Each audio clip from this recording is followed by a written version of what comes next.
السلام علیکم دوستو، قمر اسکرپٹ اسٹوڈیو میں خوش آمدید۔ کبھی سوچا ہے زندگی کی سب سے بڑی محرومی کیا ہو سکتی ہے؟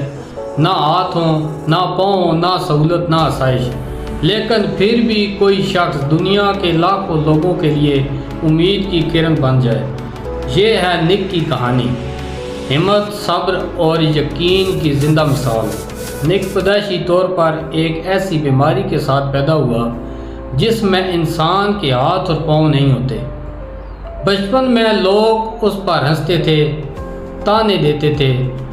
اس نے خودکشی کی کوشش بھی کی، مگر ایک دن اس نے فیصلہ کیا کہ میں دنیا کو دکھاؤں گا کہ اگر میں کچھ کر سکتا ہوں تو ہر انسان کر سکتا ہے۔ اس نے تیرنا سیکھا، اسکول میں ٹاپ کیا، یونیورسٹی سے گریجویشن کی اور آج وہ ایک عالمی موٹیویشنل اسپیکر ہے۔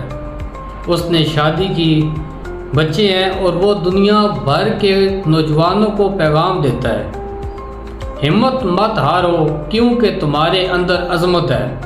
نک کہتا ہے، میں ہاتھوں کے بغیر لوگوں کے دلوں کو تھامتا ہوں اور پاؤں کے بغیر دنیا کے سفر پر نکلتا ہوں۔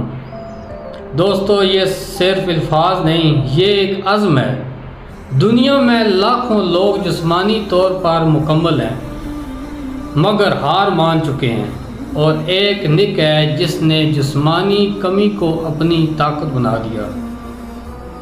تو اگر آج تمہارے پاس ہر نعمت ہے تو خود پر ترس کھانا چھوڑ دو، محنت کرو، اللہ پر یقین رکھو، آگے بڑھو، کیونکہ مسئلہ جسم میں نہیں، سوچ میں ہوتا ہے۔